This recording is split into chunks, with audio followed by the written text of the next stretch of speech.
आज हम मानव इतिहास के सबसे प्रभावशाली और बड़े धर्म की पूरी कहानी जानेंगे। एक साधारण बड़े घर में जन्म लेने वाले व्यक्ति से लेकर पूरी दुनिया तक 2.4 अरब लोगों की आस्था बनने तक सफर कैसे रहा और ये धर्म भारत की कोने कोने तक कैसे पहुंचा, चलिए गहराई से समझते हैं। कहानी शुरू होती है लगभग 200 साल पहले। रोमन साम्राज्य के अधीन आने वाले जुड़िया के बेथलेहम शहर में एक साधारण परिवार में मरियम और यूसुफ के घर ईसा मसीह जन्म होते हैं। उनका जन्म 25 दिसंबर को हुआ था, इसलिए उस दिन को क्रिसमस डे के रूप में मनाया जाता है। उनका बचपन नासरत में बीता, जहाँ उन्होंने पढ़ाई का काम सीखा। जब ईसा लगभग 30 वर्ष के हुए तो उन्होंने समाज में प्रचलित कुर्तियों और कट्टरपंथ के खिलाफ आवाज उठाना शुरू किया। उन्होंने प्रेम, श्रद्धा और मानविकता की संदेश दिया। वे कहते थे कि अपने पड़ोसी से बेसी प्यार करो जैसे खुद से करते हो।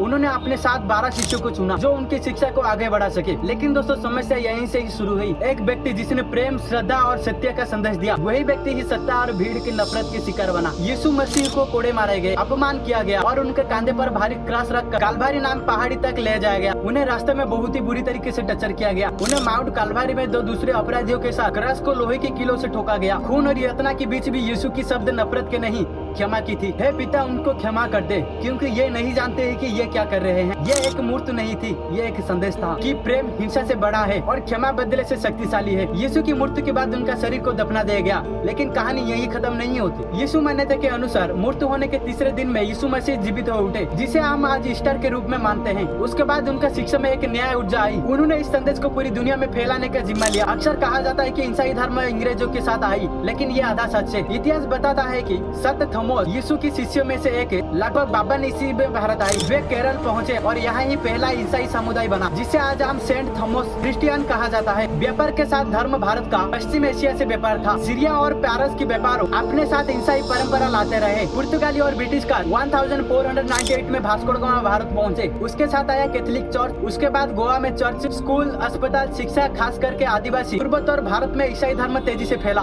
आज भारत में ईसाई आबादी लगभग 2.3% है, लेकिन शिक्षा, स्वास्थ्य और सामाजिक सेवा में इनका योगदान कहीं ज्यादा दिखाई देता है। एक व्यक्ति से शुरू होकर सट्टा से टकराकर मृत्यु से गुजरकर पूरी दुनिया में फैल जाती है। ये कहानी सिर्फ आस्था की नहीं, बल्कि इतिहास, राजनीति और सामाजिक भी है। उम्मीद है आपको ये वीडियो पसंद आया होगा। अगर आप चाहते हो कि मैं ऐसे ही अन्य धर्म के इतिहास ऊपर रिसर्च करूं, तो नीचे कमेंट में जरूर से बताना। आई हैव टू से गुड बाय फॉर नाउ। जय हिंद।